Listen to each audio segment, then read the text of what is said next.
I just want to yab them.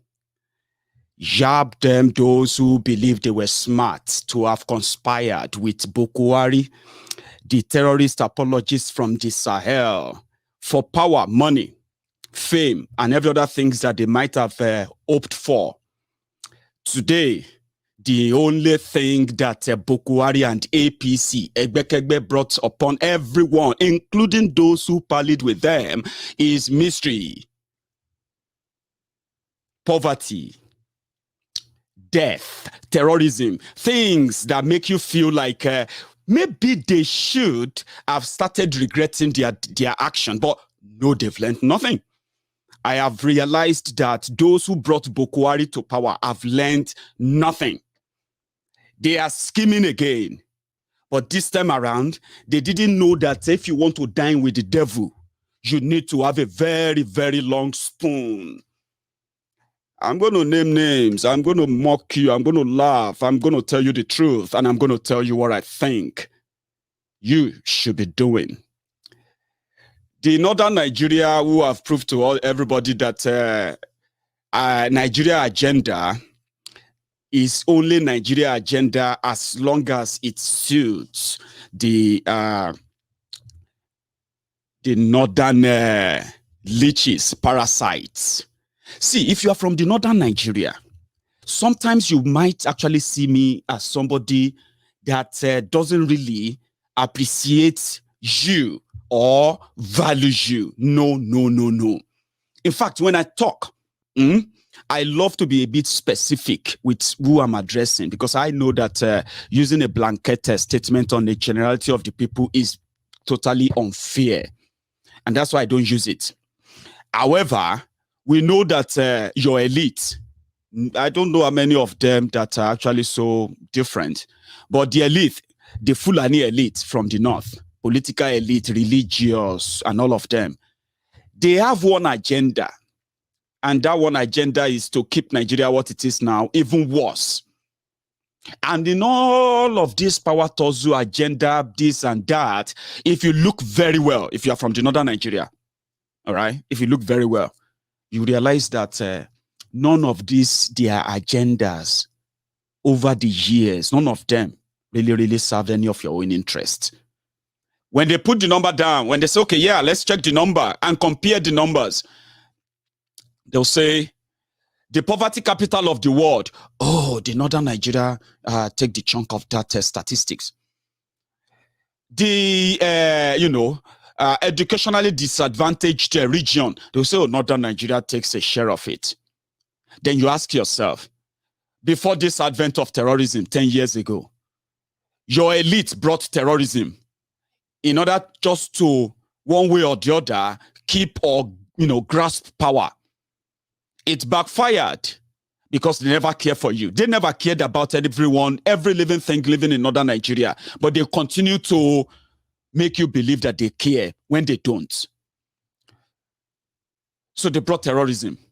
Rather than them, finally, that they have the power to protect you, they are leveraging on it, making billions and billions of dollars from it, locally and internationally, in the name of trying to stop those who are killing you. Now, whatever they have brought upon Nigeria now, what they call the One Nigeria Project, which is actually the northern greedy elite, agenda, we have come to know they are thousands to G's. You see those ones that love to be called this, that, governor, senator, leaders, and all those nonsense they love to be called. Irresponsible, many of them. Public opinion is now speaking against them to continue to be in bed with the elites from northern Nigeria who sit back and they lay back and watch you, Abdullahi, if you are from Zamfara, take a selfie, drop it in that comments before you say any stupid things. Ibrahim from Zamfara, Salisu from Zamfara is only feeling good on social media. That is why the mental health of Nigerians in the last 6 years has depreciated so badly that if they should put it to test, you will realize that somebody who is normal, who just read the news about 50 people massacred in Zamfara, should not feel so normal to go on social media and start defending Boko Haram. No, whatever they've brought is now affecting people who was never part of that arrangement, including myself. I was never part of the arrangement of those who told you that Boko Haram will make your life better. Now, we are paying the price from a distant Ijebu land, distant Ibarapa land. Do you know the distance? That's the calamity they brought. So those who brought them, they are now feeling the public opinion, the heat of the public opinion, where people are now saying, if you don't cut off all this nonsense you entered us into, by the time this whole thing will go down, all of you will go down with it, including Nigeria. Now, their friends from the north are now giving them conditions if they want power. Mind you, it should have been a power sharing arrangement normally. But you know now, Nigeria is not a place you make a deal. It's like making a deal with the devil. And the devil is the Fulani terrorists who have been hiding behind so many things in the name of Nigeria. So they brought terrorism to us. That is not the only thing they brought to. Let us start from the start. Before they came into power, Nigeria had 13 million unemployed people. You can write this down because they are facts. These are not fiction now. And that's what will help you to understand the damages they have done, to the point that they have gotten away with many of them, or they believe they will get away with many of them, only if they can keep power.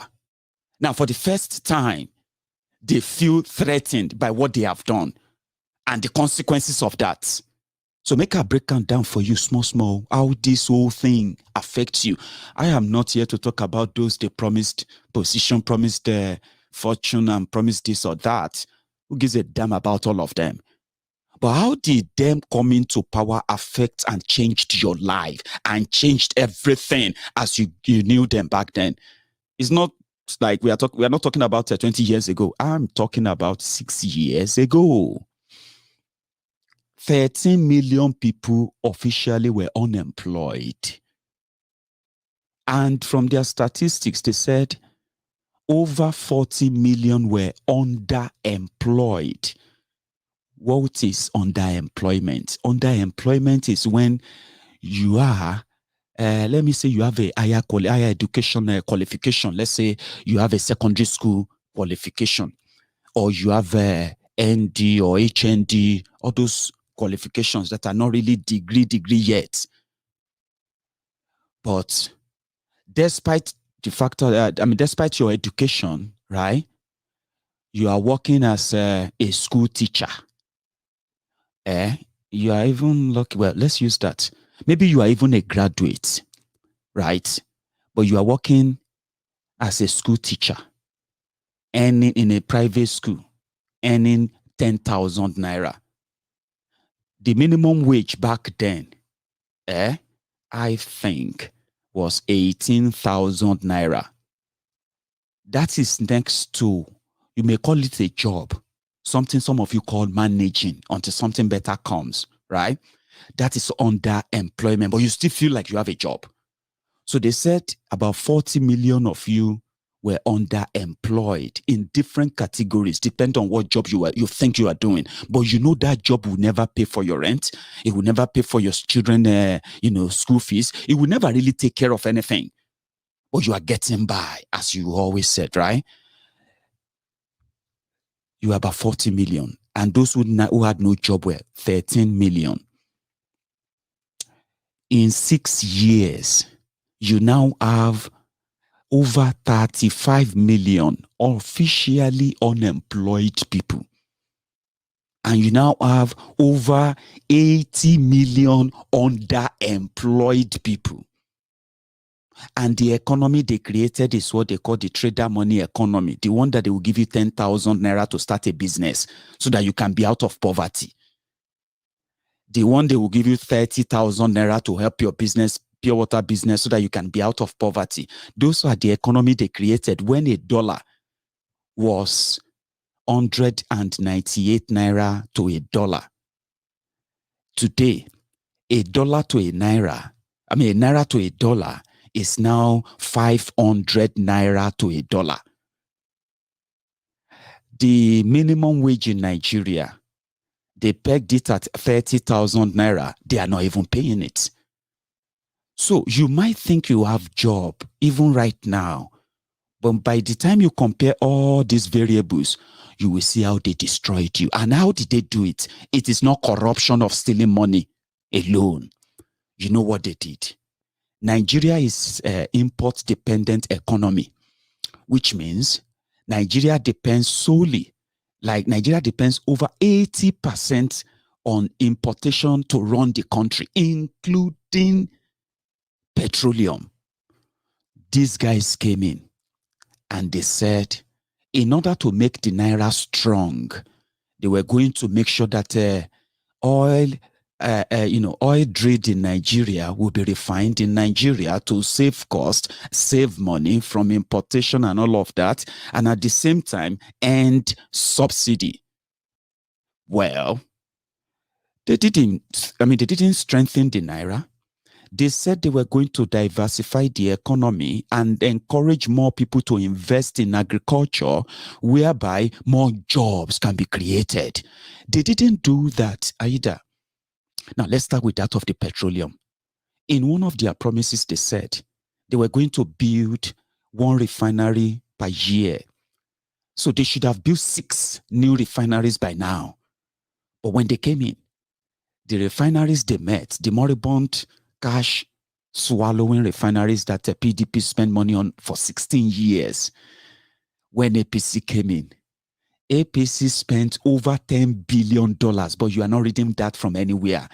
That is part of the fraud, part of a jail time crime that they have committed, that only if they can keep power for longer than 2023, that all of this can be further buried in the archives. They didn't build refineries. They said they were renovating the refineries.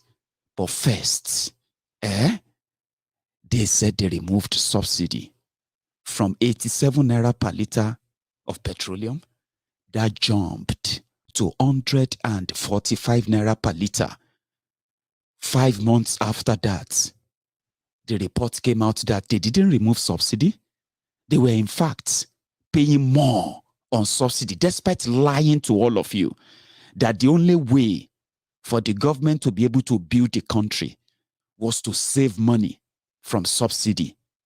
In 3 years, while you were paying 145 naira per liter, in 3 years, they have spent over 4 trillion naira on oil fuel subsidy. No refinery was rebuilt. None was renovated. Rather, they came out to celebrate the partnership they have with Niger Republic, whereby Niger Republic will be refining 40,000 barrels of crude oil to give back to Nigeria. Another fraud they didn't tell you. Before they came in, they said the total fuel consumption in Nigeria daily was 2.5 million liters. And because of that, they pegged the subsidy they pay on each liter on that consumption. When these guys came in, they are now saying that Nigerians are now using daily over 6 million liters of oil. That means you are using 6 million liters of fuel every day. When you have to owe them on how much subsidy they paid, they will tell you that, you consumed more. The rot in NNPC is so bad that for the first time in years, NNPC declared 0 revenue. Don't think I'm actually making all this up. They are facts.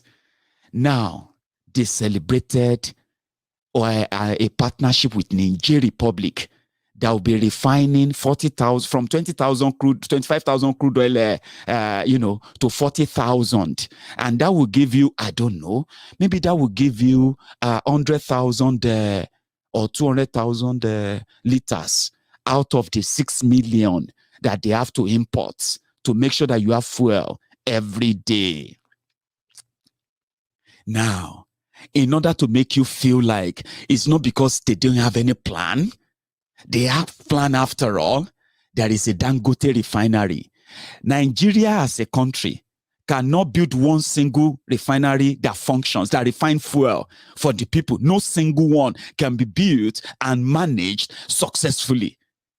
But Dangote can build a refinery. Dangote from Kano.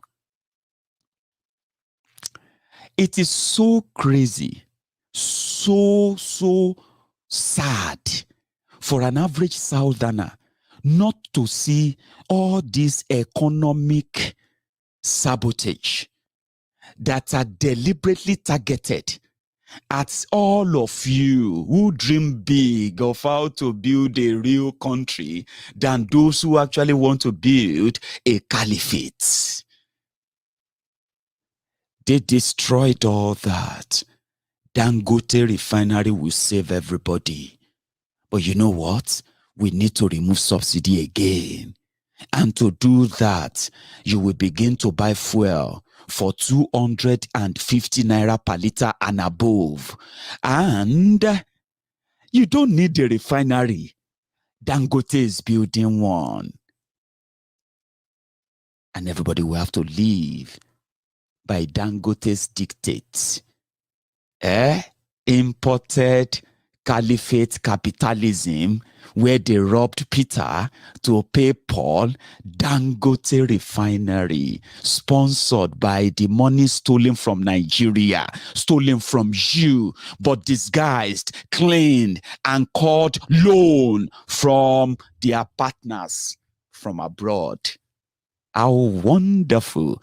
Dangote can build a refinery, but Ogun State government and Ogun State people who have liquid natural gas in abundance, in God, they dare not think of partnering with any partners from abroad, from all over the world, to develop their liquid natural gas and make money from it to develop Ogun State. Yes, they can't.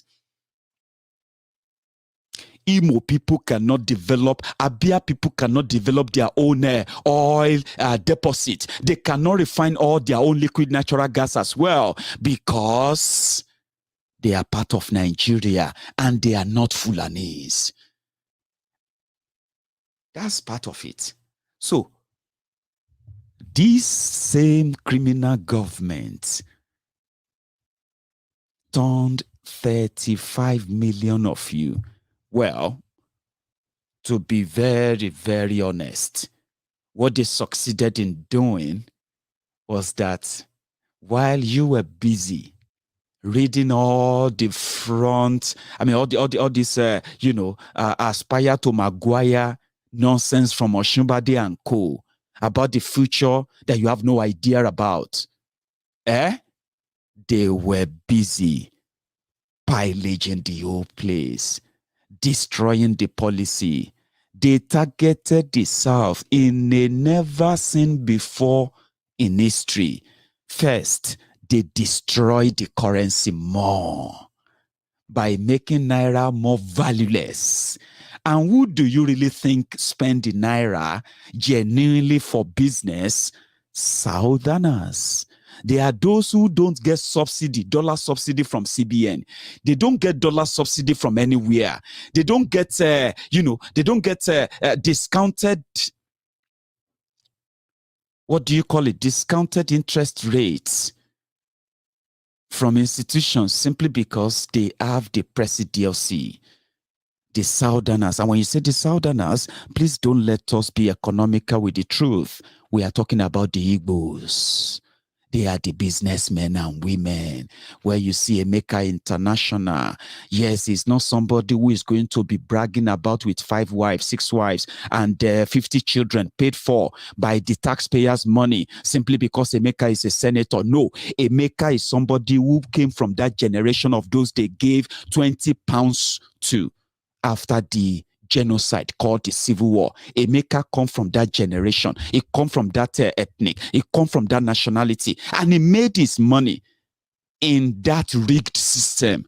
And he got attacked economically. Without shooting a gun at Emeka, they went straight for the monetary policy. When they came in, they started what is called round tripping. A serious economic sabotage. It's economic sabotage that should get people, powerful people, jailed. You know what happened? They started what is called round tripping. Don't let anybody rigmarole you in with all that big grammar. I will break it down for you. You know what is called round tripping? Well, round tripping is when middlemen who have no business with monetary, anything monetary, what have you, they have the advantage. And you, a businessman, a businesswoman, remember, Nigeria is an import-reliant economy, import-reliant country. They import virtually everything. Now, an Igbo man is ready to go anywhere to bring his finished product back to Nigeria legitimately. Then he needs to change that naira of his to the currency of the country he wants to go and trade with. And they have been doing it. You will see Emeka China, Obi China. I'll keep using Emeka and Obi. Those are the names that come to my mind. The others are, Namdi, Chinedu, Uche and Uche, Uche and Sons. You know what I mean? These are the guys that will have small kiosk here, small shop here. And they own the entire building because their real storage is at the back of that building. And he is there sitting with you without claiming to be the CEO that you have to fill a form before you can see him. He lives his life that way, but he moves millions, not in your naira, in different currencies all over the world that he trades with. But he doesn't control the currency. Hausa Fulani man who lives on subsidy, those who started from quota system, and then they fraudulently put something in called federal character that they will never honor, right? Which put them and placed them in position of authority that decide things. Emeka may have billions. Umoru doesn't need billions to control what Emeka can do with all of his money. Uche may have this brilliant economist, business-oriented people who manages his millions and his billions for him, locally and internationally, because they were educated to manage that. But you see that Salisu, Bokuwari from Daura, he doesn't need any degree. All he needs is that his identity, a Fulani man. He can be the director of currency where he had no idea. And that's exactly what happened. Emeka needs to have access to dollars to transact with his partners who are ready to give him their goods. And Emeka needs to meet time payments. That was where Umaru and Muhammad came in. They became the middlemen. So therefore, before Emeka can get access to any dollar, Emeka will have to buy that dollar on the terms of Muhammad and Umaru, who have no idea about any business. So that is called round tripping. So for Emeka to now, Emeka could no longer go to CBN officially and get his dollar at the CBN rate anymore. Emeka will have to what? Emeka will have to deal with Muhammad based on Muhammad's terms and whatever Muhammad has to offer. That was called round tripping. That destroyed so many businesses. That destroyed so many lives. Many people never recovered from that. That was what is called economic jihad. And those who suffered that, they are alive. They found a way around it, but many, many people did not recover from it. Many people lost everything. Economic jihad. So a dollar that should be 199 naira to a dollar became 500 naira to a dollar. What do you think Emeka will do? Emeka has already lost half of his investment, if not 2/3 of his investments, just for trying to get currency to trade. Do you understand what that simply means if you're not a Buhari idiot? Because all this doesn't make any sense to any Buhari idiot, I know. Because to them, it is only because you are corrupt. That is why your business is suffering. It is only because you are corrupt.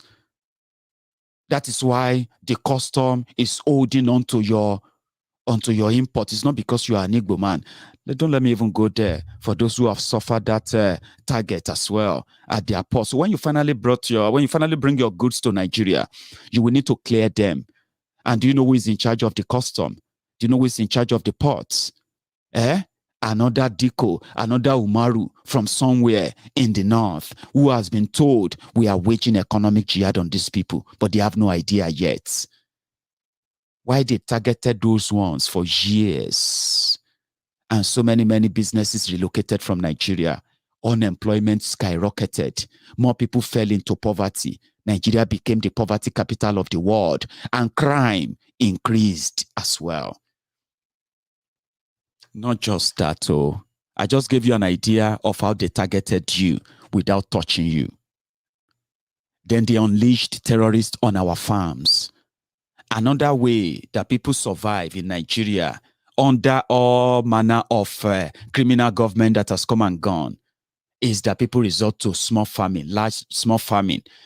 People actually knows that to curb the world hunger, we need to go into farming. Genuinely, we need to go back to farming. I agree with that. Maybe do our farming different ways that we actually really produce and then, we grow what we eat. Genuinely, I support that. But you can't do that in Nigeria. You know why? Nigeria has become a big endangered place for, the farmers in Nigeria. If you are from any part of Nigeria as a farmer, you are now an endangered person, endangered species from that trade you choose. Without hurting or harming anybody, you can lose your life. People are losing their lives. Farmers are losing their lives. This is another economic jihad that these Fulani terrorists waged on the south. They destroyed all the farms in northern Nigeria. And for those who were able to keep theirs, they were forced to pay taxes to terrorists. And Nigerian government is looking away. But in southern Nigeria, people who are supposed to be growing their own food, they are leaving their farms, they are leaving their lands, they are running for their lives. Those who couldn't run have been massacred, they have been butchered, and the story buried.